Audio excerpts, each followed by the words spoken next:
Avant d'être venu au centre d'accueil, quel était le problème? Le problème était dans ma vie professionnelle parce que j'avais fini mes études, j'avais un bac plus 5 en diplomatie et négociation stratégique, mais je ne trouvais pas d'emploi. J'avais les études, mais aucune porte ne s'ouvrait. Je postulais partout, j'envoyais mes candidatures partout, rien, pas de réponse. On me disait, vous avez un très bon profil, mais il n'y avait pas d'emploi. C'était pas de solution. Pendant 2 ans, j'ai cherché un emploi, avant et après en étant à l'église, mais aucune porte ne s'ouvrait. Il y a eu des moments de découragement, il y a eu des moments où je me suis dit, je comprends pas, quoi, c'est pas normal. Et surtout que je me disais, pendant longtemps, je me disais peut-être que je ne vais pas dans le domaine que Dieu a prévu pour moi. Donc un coup, je me disais, mais c'est pas normal parce que je ne peux pas chercher comme ça pendant autant de temps et ne pas trouver. Peut-être que j'ai un autre talent caché que j'arrive pas à mettre la main dessus, que c'est peut-être ça et que c'est pas vraiment ce que Dieu a prévu pour moi. Je faisais les chaînes de prière, mais ce qui annulait, entre guillemets, les chaînes de prière, c'était justement cette idée de penser que c'était peut-être pas dans la bonne direction que j'allais. C'est de pas me cibler, en fait, jusqu'à ce que je me dise, non, j'ai fait des études pour ça, et c'est ce que j'aime faire, donc ça peut pas être un autre plan X ailleurs, c'est vraiment ce que j'ai étudié, ce que j'aime faire, et donc du coup, que je concentre ma foi sur ça. La dernière campagne d'Israël, là, je me suis dit, mon tour est arrivé. Je me suis dit que c'était pas, ça pouvait plus, 2013 pouvait pas se terminer comme ça, encore une fois. Et j'ai vraiment concentré ma foi. Là, je me suis dit, c'est ce que je voulais faire. Et il y a eu beaucoup de pensées négatives de personnes. Pour une fois que j'avais réussi à dominer moi-même et me dire non, c'était vraiment ce que je voulais faire. Là, c'était les gens qui me disaient, encore une fois, que c'était peut-être pas ça que je voulais faire, ou peut-être fallait que je quitte la France, que j'aille à l'étranger, que j'aurais plus de chance à l'étranger, ou qu'en France, ils étaient racistes, et que peut-être que ça n'allait pas marcher. Mais là, j'ai dit non. Là, ça n'allait pas marcher une fois de plus. Là j'ai bloqué. J'ai attaché le diable et j'ai dit non. Ça, je suis en France, il n'y a pas de moyen que j'aille ailleurs. Non, je vais rester là, c'est ici que j'aurai ma victoire. Et je me suis lancée dans la campagne, totalement. J'ai sacrifié. J'ai vraiment mis mon tout sur l'autel. J'ai dit à Dieu, je dépends de toi. Là, je vais voir si vraiment c'est eux qui ont raison ou si c'est toi qui as raison. Donc, je faisais les démarches d'aller jusque chez ma soeur qui habitait 1h30, 2 heures plus loin que chez moi pour postuler, pour envoyer les candidatures, pour ne pas lâcher parce que j'avais mis non tout, mais ce n'était pas fini. J'ai fait, moi, mes démarches à côté et j'ai été bénie.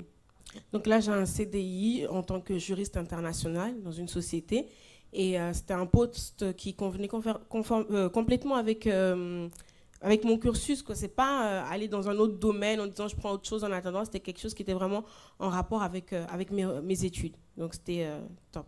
Qu'est-ce que le centre d'accueil représente pour toi?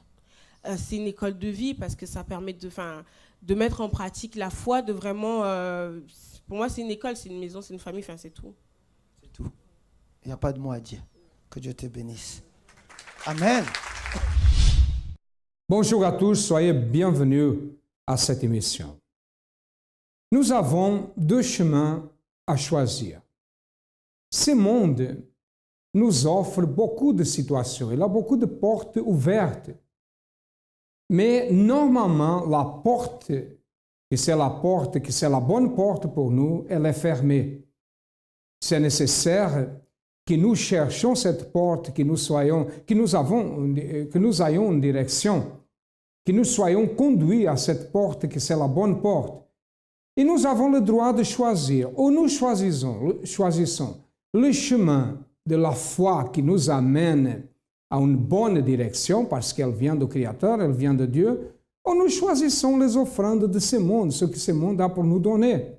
Ce monde a beaucoup de choses, à la drogue, les vices, à la nuit, les jeux, les casinos et d'autres qui disent que nous pouvons devenir riches. Enfin, et nous recevons, nous allons récolter ce que nous semons. Ce que nous semons, nous récoltons. Si nous semons tristesse, angoisse, si nous travaillons pour la destruction, c'est ça que nous recevons. Si nous travaillons pour la vie en abondance, que c'est la promesse biblique, la vie en abondance, nous recevrons la vie en abondance. Et c'est ça qui se passe au centre d'accueil. Beaucoup de personnes arrivent, elles sont au fond du trou, avec la vie détruite.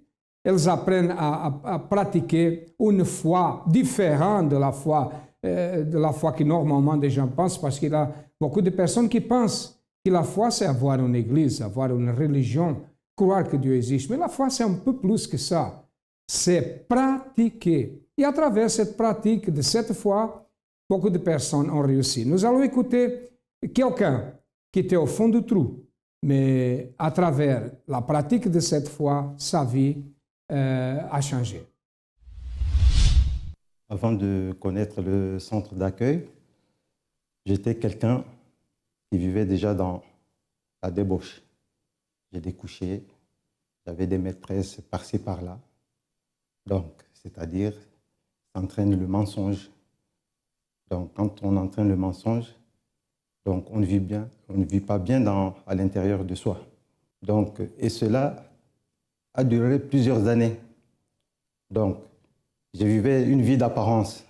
C'est-à-dire, c'était comme si j'étais bien, mais je n'étais pas bien. Donc, je salissais mon corps, puisque, avec plusieurs maîtresses, il faut dépenser de l'argent. Il faut entretenir. Donc, tout ça m'a poussé à contracter des dettes. La dette s'est élevée à 87 000 €. Déjà, j'avais des cauchemars. Je ne dormais pas. J'étais angoissé. Donc, je ne voyais pas le bout du tunnel. Donc, c'était un cercle vicieux. Donc, c'était des pleurs la nuit. J'étais tout seul, en train toujours de pleurer, puisque je n'avais pas de solution. C'est comme ça que ma vie s'est passée pendant toute cette période. Je n'ai pas pu comprendre comment je suis arrivé au centre d'accueil. Puisque quand j'étais au Congo avec mes problèmes, mes difficultés, mon épouse est venue me chercher. Au Congo, il a payé le billet. Bon, il est venu me chercher pour qu'on rentre en France. Donc, c'est ce que j'ai dû faire. Je suis revenu avec elle.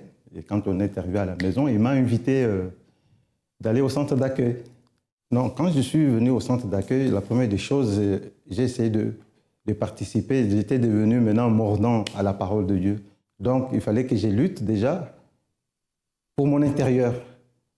C'est ce que j'ai dû faire pour le changement, puisque je n'avais pas de paix. Donc, j'ai des angoisses, tout ça. Je ne dormais pas. Je voulais qu'il y ait un changement à l'intérieur de moi. Donc, c'est la première campagne que j'ai dû faire pour la transformation. Donc, j'ai participé à la campagne d'Israël pour ce changement. Mais j'avais un gros problème. Donc, j'étais fiché à la Banque de France avec toutes ces dettes que j'ai dû contracter de 87 000 €. Je ne savais pas comment m'en sortir. Et c'est là où est venue une deuxième campagne. Donc, c'était dans la même année, puisqu'il y avait 2 campagnes au mois de juin et l'autre au mois de décembre. J'ai manifesté aussi ma foi. Donc, j'avais un objectif, je me suis déterminé, j'ai dit non, cette dette-là, il faut qu'elle soit effacée pour que je ne sois plus esclave.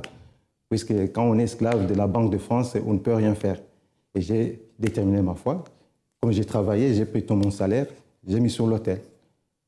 Donc, après 1 semaine ou 2 semaines, donc la banque m'a écrit qu'il y avait un jugement. Et j'ai dit à mon épouse, aujourd'hui, c'est mon jour. Et je l'ai prise avec moi, on est parti à la Banque de France. Je n'ai même pas pris beaucoup de temps. Donc, c'est comme si Dieu il avait déjà ouvert le dossier, c'était déjà clôturé. Et je suis rentré, je ne suis resté que 5 minutes. La dame m'a dit, ta dette a été effacée. Tout ce que tu avais comme dette, comme problème avec d'autres dettes, puis c'est lié. Et tout a été effacé. Mon épouse qui était angoissée, elle n'était plus angoissée. Puisque maintenant j'étais à côté d'elle. Je n'étais plus empereur comme dans son empire, comme avant. J'étais maintenant quelqu'un qui l'écoutait. Ma vie aujourd'hui, c'est un épanouissement total. Donc je n'étais plus angoissé. Je dormais bien. J'avais la patience. J'étais quelqu'un qui était devenu maintenant quelqu'un qui écoute. À cause des propositions de ce monde, à cause des offrandes que ce monde donne, les portes de ce monde, Valérie a dépensé beaucoup d'argent. Il était endetté 87 000 €. C'est beaucoup pour une personne qui n'est pas riche. Et il était endetté. Et parce que ce monde, c'est comme ça. Et c'est comme ça qu'il est arrivé au centre d'accueil. Avec la vie détruite, son épouse l'a amené au centre d'accueil. Il a appris à pratiquer la vraie foi. Et aujourd'hui, il est une personne, le couple va bien. Et ses dettes de 87 000 € a été pardonnées. Pardonnées. Et ça, c'est presque impossible, n'est-ce pas? Je considère ça un miracle. Ça, c'est un miracle. Imaginez, je ne sais pas si vous êtes quelqu'un qui est endetté, ou vous êtes en train de passer par une situation comme ça. Cet argent, une dette pardonnée comme ça, c'est un miracle. Mais le miracle est possible dans tous les domaines, dans la santé, dans la famille, dans la vie financière, dans tous ceux pour lesquels nous luttons avec l'objectif que nous luttions. Nous allons maintenant écouter l'histoire d'une autre personne, Olive, Madame Olive, qui est arrivée au centre d'accueil dans une situation de tristesse, d'angoisse. Regardez comment était son histoire. Ben, comme je vous expliquais, avant d'arriver au centre d'accueil, j'étais perdue, angoissée, stressée, au bord de la dépression, parce que je me suis retrouvée seule avec mes 2 enfants dans la rue. Et parce que je vivais chez ma sœur et elle m'avait mis à la porte parce qu'elle avait la direction de sa fille et elle ne voulait pas, mais elle était obligée parce que c'est soit moi ou soit sa fille qui partait. C'était là la décision de la fille. Et puis, bon, j'ai décidé de partir. Je lui ai demandé pardon avant de partir parce que j'étais quand même religieuse. Je lui ai dit de me pardonner si je lui ai fait quelque chose de mal ou si mes enfants lui ont fait quelque chose de mal. Bon, elle a accepté mon pardon, bien sûr.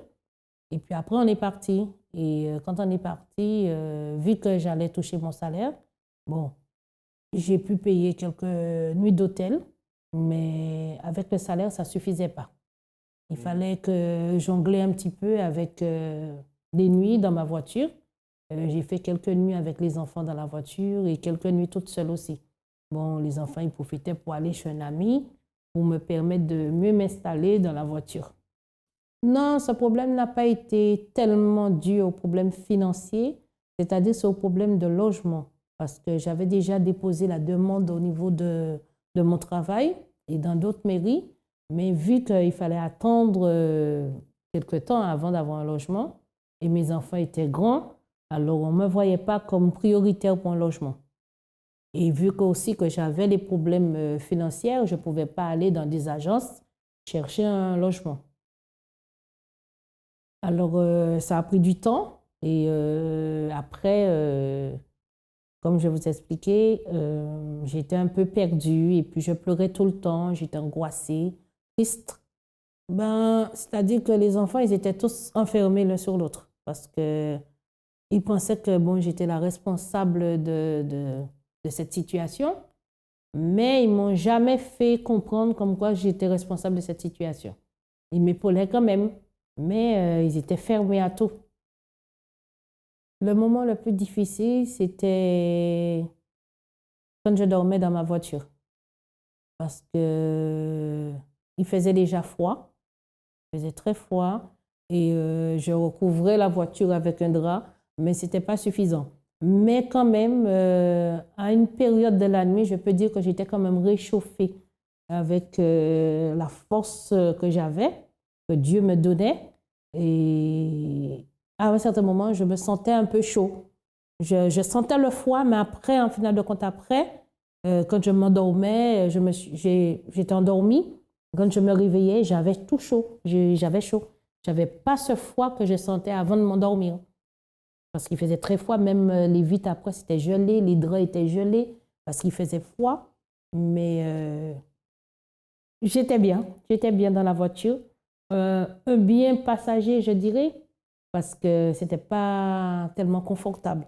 Parce que bon, je me levais des fois avec les jambes engourdies, les bras engourdis, parce que j'étais mal dormie. Mais quand même, avec la grâce de Dieu, j'ai quand même pu tenir. Selon ses propres mots, elle était une personne perdue, angoissée et dépressive. Et elle vivait dans la misère, presque la misère. Elle n'avait pas de maison, elle vivait presque dans la rue, elle dormait dans une voiture, et une personne qui n'avait pas un espoir de vie. Et le pire de tout ça, c'est quand une personne elle est dans cette situation, elle commence à penser que c'est normal ça. Je vous le dis, ça n'est pas normal. Croyez-vous en Dieu? Avez-vous la foi? Alors, n'acceptez pas dire que ça c'est normal. Ça n'est pas normal.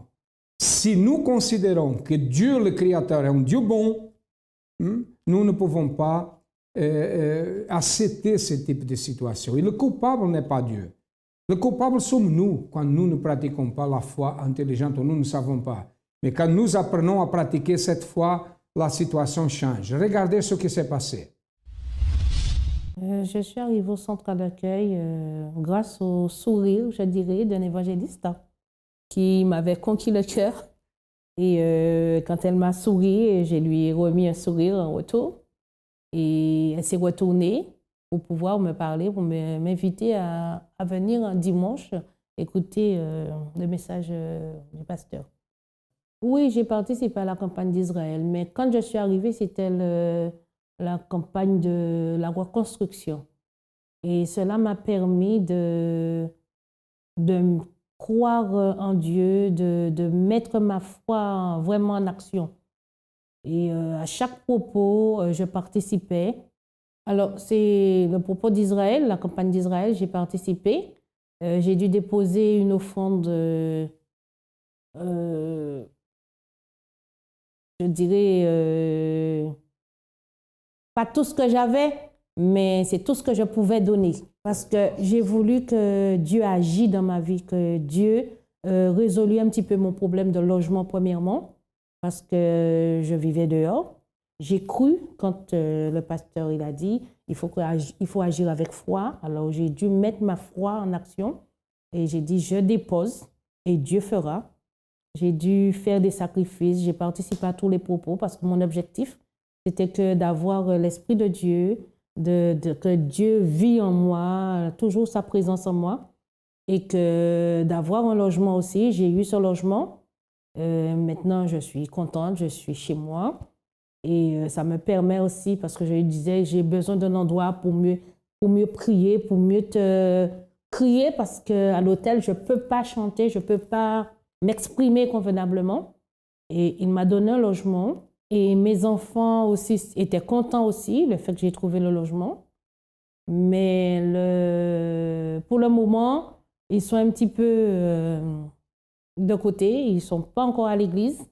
Mais ça ne les empêche pas quand même de m'écouter quand je leur parle. Ils sont plus attentifs à ce que je dis. Et par rapport à leur situation, parce qu'ils étaient tous enfermés. Et là, aussitôt qu'on a eu la maison, tout le monde s'est ouvert d'une manière. Et puis, il y a eu une guerre entre ma fille et mon fils. Et là, avec tous les propos que j'ai participé pour la famille, tout ça, là, les problèmes ont commencé à baisser. Ma fille recommence à parler avec mon fils même lui pose des questions et tout. La paix est un petit peu revenue à la maison. Et moi aussi, j'ai reçu la paix intérieure aussi. Le centre d'accueil représente vraiment un abri sûr pour moi. Le lieu d'adoration pour Dieu. Et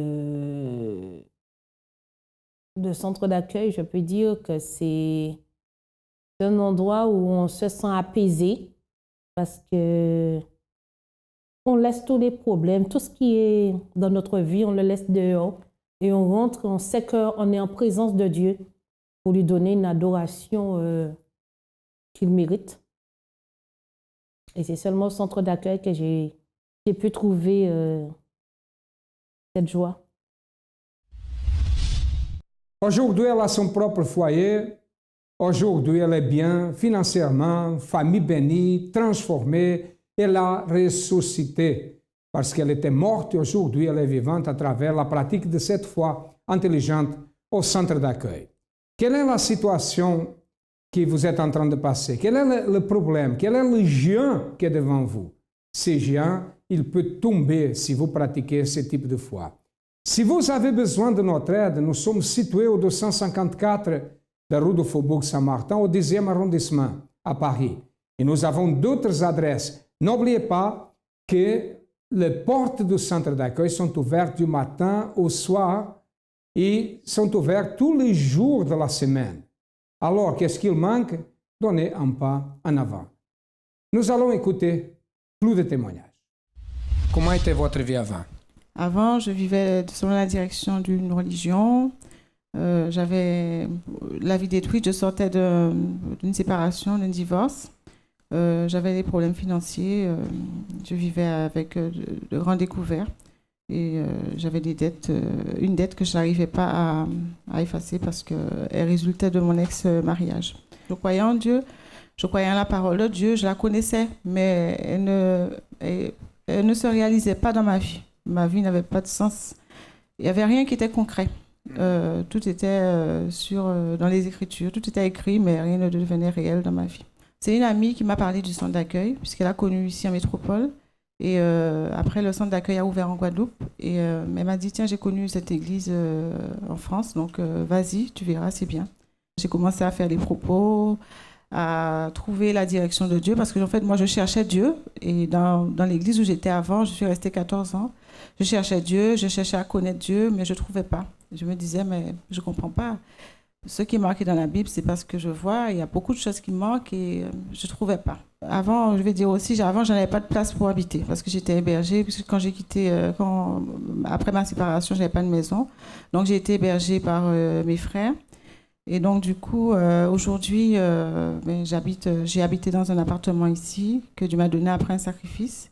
Mon propre frère qui m'avait hébergée s'est levé contre moi après le sacrifice. Donc, j'ai dû rester à l'hôtel pendant un moment. J'ai dû chercher, mais rester toujours dans la foi. C'est un appartement normal? J'étais dans un appartement, c'était privé, après c'est devenu HLM. C'était un F5, c'était bien. Maintenant, j'habite dans un pavillon avec tout le monde à sa chambre. C'est grand, 120 mètres carrés, avec le jardin, dans une zone pavillonnaire, une zone recherchée. Oui, dans un domaine, en fait. C'est le domaine où il y a le golf à côté et tout. Bon, avant, j'étais déçue aussi par mon travail parce que je travaillais beaucoup et je ne voyais pas le fruit. Donc maintenant, Dieu m'a donné une direction à travers justement un propos que j'avais fait et toutes les chaînes de prière et les sacrifices. J'avais fait le propos du filet en 2009. Et c'est là où Dieu a commencé à ouvrir mes yeux, me montrer quelle voie qui allait me prospérer. Donc, je me suis installée à mon compte. Donc, je travaillais à mon compte. J'ai travaillé à mon compte pendant 2 ans. Après, j'ai créé une autre entreprise pour faire la prestation de services aux personnes de la même catégorie que moi. Et j'ai aussi créé une entreprise pour faire, comment dire ça, pour la prestation de culinaire à domicile. Donc, je suis cuisinier aussi à domicile. Vous avez une entreprise? Oui. Donc, ça fait 3 que Dieu a permis que je fasse. C'est prospère? Oui, c'est prospère. C'est prospère. C'est à travers ma prospérité que Dieu me donne, ouvre toutes les portes parce que sinon, vous savez, on a besoin de Dieu. Le plus important, c'est Dieu, c'est le Saint-Esprit. Mais dans ce monde-là, on peut rien faire sans l'argent. Donc, Dieu m'a prospéré beaucoup. Il a permis que je gagne 4 fois plus que ce que je gagnais auparavant. Et ça continue, donc l'entreprise de prestation continue à se développer. Et donc ça continue encore et je suis toujours en train de... La dette? La dette, je n'entends plus parler, c'est fini. J'ai été fichée à la Banque de France et même avant qu'on n'entende plus parler de cette dette, le fichage avait été levé parce que j'avais confié en Dieu, j'avais déterminé comme ça parce que je ne pouvais pas rester comme ça dans cette situation. Qu'est-ce que vous avez fait pour obtenir ça?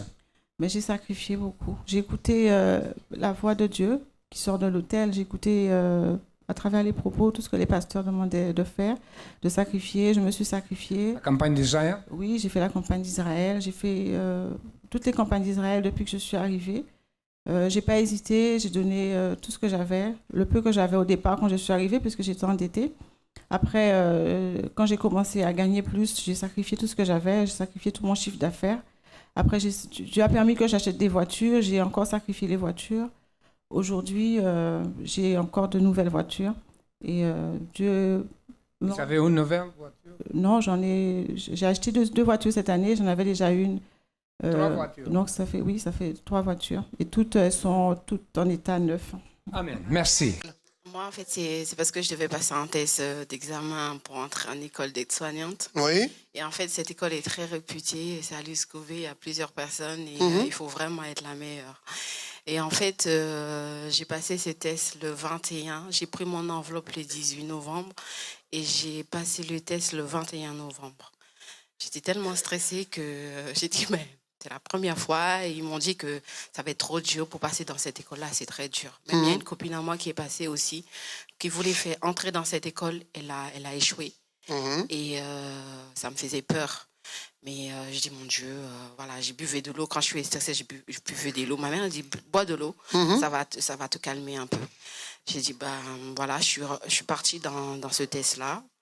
Et en fait, ils nous ont donné un sujet en fait à développer. Oui. J'ai développé ces sujets-là. Et quand j'étais assis, normalement on avait 20 minutes pour rédiger tout, pour bien expliquer et faire un résumé. Quand j'ai fini, je suis assise, j'entends attendre, mon cœur est stressé. Et en fait, c'est que je passais ces tests-là, je me sentais à l'aise parce que je parlais, j'ai expliqué le problème, développé tout ça. Et en fait, j'ai dit, OK, d'accord. Ils m'ont dit, pour moi, c'est bon, vous allez recevoir le test dans pas longtemps. Et c'était le 21, je crois que c'était mercredi, jeudi, vendredi, sortais du travail. J'ai dit non, je ne vais pas aller au boîte aux lettres tout de suite parce que j'ai peur d'avoir une mauvaise nouvelle, je ne vais pas ouvrir. Je monte chez moi et après, vers 18h, je vais descendre pour aller chercher mes enfants. J'ai descendu, j'ouvre la boîte aux lettres. Et là, j'ouvre le courrier et j'ai eu la meilleure note, la meilleure. J'ai eu 19 sur 20. 19 sur 20? 19 sur 20. C'est vrai? Oui. Parmi toutes les autres personnes qui ont fait... Les autres personnes, parmi les autres personnes, toutes les autres personnes qui ont passé ces tests-là, j'ai eu 19 sur 20. J'ai dit, mon Dieu, moi, en fait, que je me toujours disais des trucs négatifs sur moi, que j'arriverais pas, c'est trop dur, suite à une parole que mon père m'avait dit. Et là, j'ai dit, mon Dieu, qui suis-je pour me donner 19 sur 20? J'étais tellement stressée, tout ça. J'ai dit, voilà. J'ai dit, Dieu, il est avec moi. Il ne faut pas que je me mette des bâtons dans l'eau. Il ne faut pas que je me rabaisse, au contraire. Ça veut dire que la porte est ouverte maintenant pour aller encore plus loin. Pour aller encore plus loin. Voilà, les miracles existent. Et c'est pour cela que ces personnes sont là pour rendre témoignage avec un objectif. Ces personnes qui ont rendu témoignage, ils ont rendu témoignage volontairement. Ils l'ont fait parce que, aujourd'hui, comme elles ont pris connaissance de comment pratiquer la foi, elles rendent témoignage pour que vous, si vous êtes dans une situation difficile, pour que vous sachiez qu'il existe une solution. Et je suis là pour vous dire, la solution existe. À demain et que Dieu vous bénisse à tous abondamment.